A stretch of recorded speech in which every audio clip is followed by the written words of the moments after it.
حق اور حقیقت کو تلاش کرنا پڑتا ہے۔ افواہیں تو گھر بیٹھے آپ تک پہنچ جاتی ہیں۔ لوگ جنازے کی نماز پڑھنے دوسرے ملکوں سے آ جاتے ہیں، مگر فرض نماز پڑھنے محلے کی مسجد میں نہیں جاتے۔ کچھ لوگ جنگل کی جھاڑیوں کی طرح ہوتے ہیں، ان سے الجھنے کے بجائے ان سے بچ کر نکلنا چاہیے۔ حاسد مزاج لوگ ان کتوں کی طرح ہوتے ہیں جو ہر اس سوار کا پیچھا کرتے ہیں جو ان سے تیز رفتار ہوتا ہے۔ انسان جتنا بھی گناہ گار ہو، اللہ پاک اس کے لیے دعا کا راستہ اور رزق کے دروازے کبھی بند نہیں کرتا۔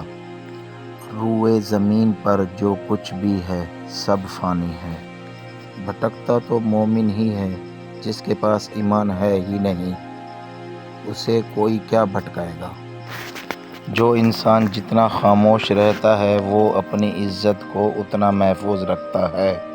کچھ لوگوں سے نفرت نہیں ہوتی، بس ان کی کچھ باتیں سوچ کر ان کو محبت دینا مشکل ہو جاتا ہے۔ اگر ہم سے غلطی ہو جائے تو ابلیس کی طرح دلیر نہیں ہونا چاہیے، بلکہ معافی مانگ لینی چاہیے، کیونکہ ہم ابن آدم ہیں، ابن ابلیس نہیں۔ جو غلطی کر نہیں سکتا وہ فرشتہ، جو غلطی کر کے اس پر ڈٹ جائے وہ شیطان ہے، اور جو غلطی کے بعد توبہ کر لے وہ انسان ہے۔ اگر اپنا گھر اپنے سکون کا باعث نہ بنے تو سمجھ لو توبہ کا وقت آ گیا ہے۔ انسانی سمجھ کا معیار اتنا ہے، اگر اسے جانور کہا جائے تو ناراض اور شیر کہا جائے تو خوش ہو جاتا ہے، حالانکہ شیر بھی جانور ہے۔ اپنے رب کی رحمت سے مایوس تو صرف گمراہ لوگ ہی ہوتے ہیں۔ ہم اتنا زور اپنے آپ کو درست کرنے میں نہیں لگاتے جتنا زور دوسروں کو اپنے سے زیادہ غلط ثابت کرنے میں لگاتے ہیں۔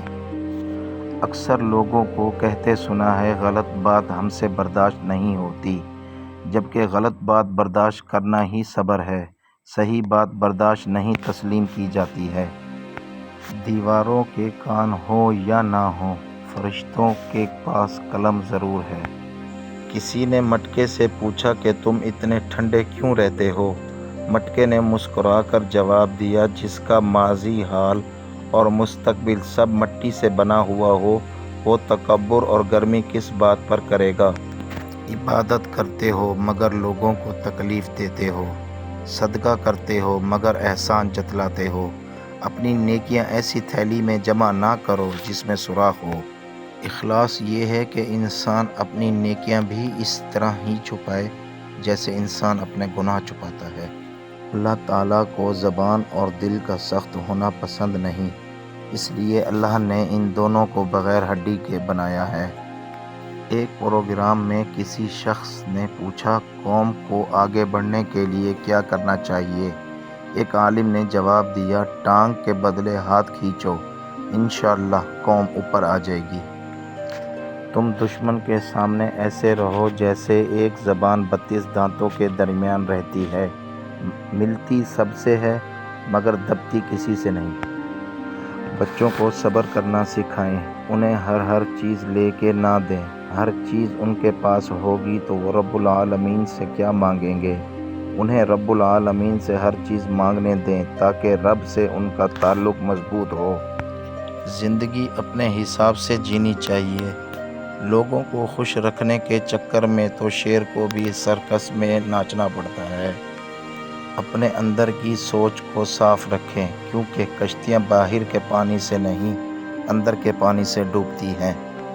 آپ کے آس پاس بہت سارے لوگ آپ کی مدد کرنا چاہتے ہیں، لیکن آپ کی فطرت، سلوک اور سخت مزاجی کی وجہ سے وہ ایسا نہیں کر پاتے۔ لوہا کبھی خراب نہیں ہوتا، وہ ہمیشہ اپنے ہی زنگ سے برباد ہوتا ہے۔ اسی طرح انسان کو کوئی برباد نہیں کر سکتا، اس کی سوچ اور دوسروں سے امیدیں اسے برباد کرتی ہیں۔